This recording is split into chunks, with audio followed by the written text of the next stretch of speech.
하나님은 역사의 주관자이시며 모든 왕의 왕이요 모든 주의 주이십니다. 오늘 이 하루 우리가 겸손히 주와 동행하며 주의 뜻을 이루어가는 하루가 되길 기도합니다. 오늘은 시편 80에서 82편을 통독하겠습니다. 80편 아삽 민족 애가시 북이스라엘의 멸망을 목격하며 드리는 선민들의 간구 1에서 3절 양과 목자의 관계에 의지한 구원 간구 요셉을 양떼같이 인도하시는 이스라엘의 목자여 귀를 기울이소서. 하나님이여 우리를 돌이키시고 주의 얼굴빛을 비추사 우리가 구원을 얻게 하소서. 4에서 7절 백성과 주의 관계에 의지한 구원 간구 만군의 하나님이여 우리를 회복하여 주시고 주의 얼굴의 광채를 비추사 우리가 구원을 얻게 하소서. 8에서 19절 포도나무와 심은 자의 관계에 의지한 구원 간구 8에서 11절 주께서 심으신 포도나무로서의 번성하던 시절 그 그늘이 산들을 가리고 그 가지는 하나님의 백향목 같으며 그 가지가 바다까지 뻗고 넝쿨이 강까지 미쳤었도다. 12에서 13절 주께서 버리심으로 인한 포도나무의 몰락 주께서 어찌하여 그 담을 허시사 길을 지나가는 모든 이들이 그것을 따게 하셨나이까. 14에서 17절 가련한 포도나무를 위한 애타는 청원 만군의 하나님이여 구하옵나니 돌아오소서. 하늘에서 굽어보시고 이 포도나무를 돌보소서. 주의 오른쪽에 있는 자 곧 주를 위하여 힘있게 하신 인자에게 주의 손을 얹으소서. 18에서 19절 주의 구원으로 인한 소생의 소망 우리를 소생하게 하소서. 우리가 주의 이름을 부르리이다. 주의 얼굴의 광채를 우리에게 비추소서. 우리가 구원을 얻으리이다. 본시 표제에는 본시의 저술 배경이나 시기에 대한 언급은 없습니다.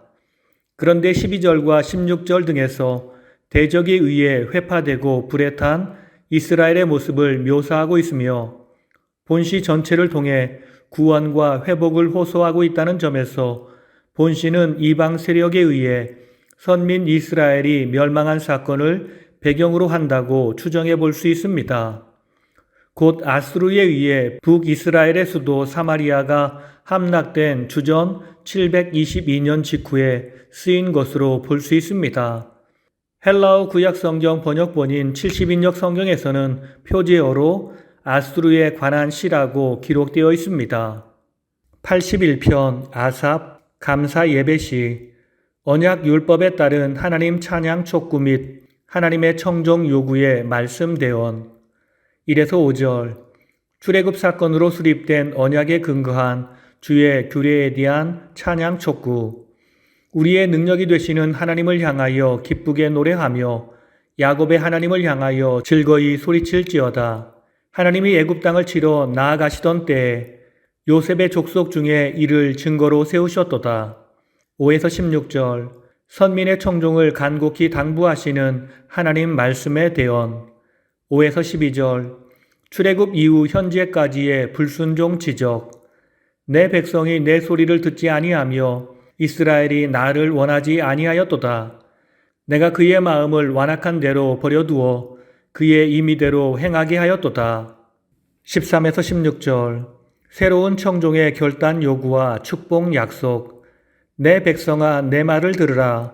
이스라엘아 내 도를 따르라.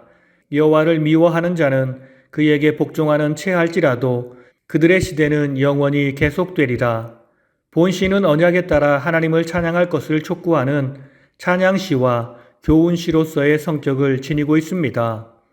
그러나 전반적으로는 감사 예배시로서의 성격이 더 강합니다.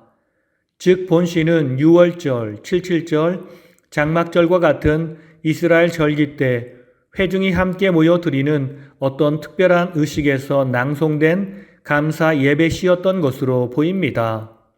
82편 아삽 지혜시 세상 재판장들을 향한 절대 재판장이신 하나님의 경고 1절 세상 재판장들을 위해 절대 재판장이신 하나님의 법정 개최 2에서 7절 절대 재판장이신 하나님의 불공평한 세상 재판장들을 향한 책망과 경고.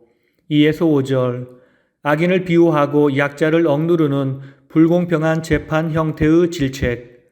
가난한 자와 궁핍한 자를 구원하여 악인들의 손에서 건질지니라 하시는도다. 6에서 7절 교만한 재판장들에 대한 종말론적 심판 경고. 너희는 사람처럼 죽으며 고관에 하나같이 넘어지리로다. 8절 하나님의 종말론적 심판 실현의 기원. 하나님이여 일어나사 세상을 심판하소서.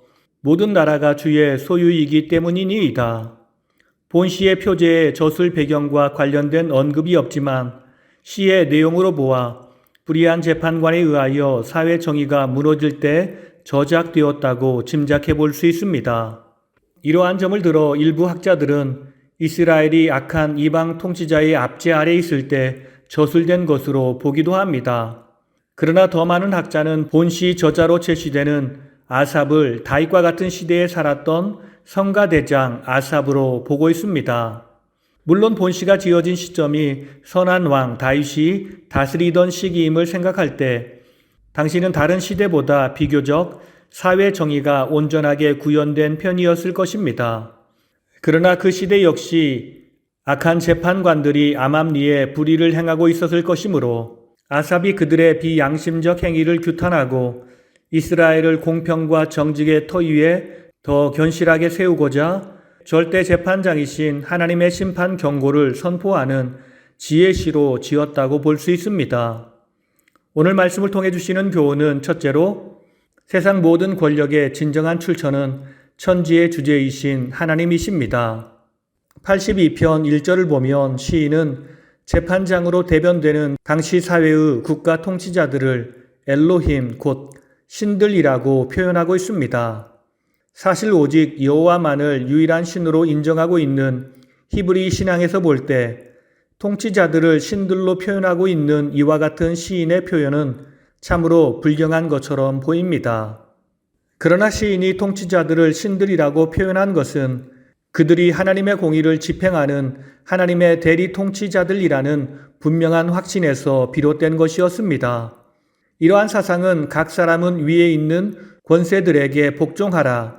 권세는 하나님으로부터 나지 않음이 없나니 모든 권세는 다 하나님께서 정하신 바라고 말한 바울 사도의 가르침을 통해서도 발견할 수 있습니다.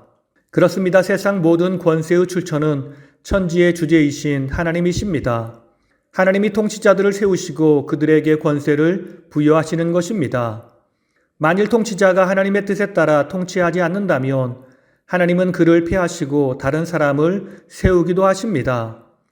불순종한 사울을 폐하시고 다윗을 이스라엘의 새로운 왕으로 세우신 것은 그 대표적인 신뢰라고 할 수 있습니다. 그러한 진리를 아는 통치자라면 하나님을 두려워해야 하며 하나님의 백성을 진심으로 사랑하여 주의 말씀 따라서 주의 백성을 잘 통치하며 살아야 합니다. 또한 백성들도 통치자의 권력이 하나님께서 주신 권력임을 기억하며 통치자를 위해 기도하고 그가 하나님의 뜻대로 잘 통치할 수 있도록 협력해야 합니다. 그럴 때 이 땅에 하나님의 말씀이 세워지고 정의와 공의가 세워지는 하나님의 나라가 될 것입니다. 그 안에서 모든 백성은 평안을 누리며 행복한 삶을 살아가게 될 것입니다. 오늘 이 하루 모든 권력은 하나님이 주신 것임을 기억하며 주의 말씀 안에서 권력에 순종하고 협조하며 나라와 민족과 지도자를 위해 항상 기도하여 지도자들이 말씀으로 통치하는 자가 되어 우리가 그 안에서 주의 평안과 행복을 누리는 복된 삶이 되길 예수님의 이름으로 축원합니다. 다 함께 기도하시겠습니다. 역사의 주관자 되시어 세상 모든 일을 주관해 가시는 주님, 주님이 사람을 통해 이 모든 일을 이루어 가심을 알고 겸손히 주의 말씀에 순종하며 주의 뜻을 이루어가며 살게 하옵소서. 우리의 삶이 주님 앞과 사람 앞에서 교만해지지 않길 원합니다. 내 마음과 내 뜻대로 행하며 죄악의 길로 가지 않길 원합니다. 오직 내게 은혜를 주시며 축복을 주시어 주신 사명을 온전히 감당케 하시는 주님만 바라보며 겸손히 주와 동행하며 사는 우리의 삶이 되게 하옵소서. 우리의 삶에 위기가 닥친다면 주의 약속의 말씀을 기억하며 언제든지 주의 말씀으로 돌아가 회복하는 우리가 되게 하옵소서. 우리의 통치자이신 예수님의 이름으로 기도드립니다. 아멘.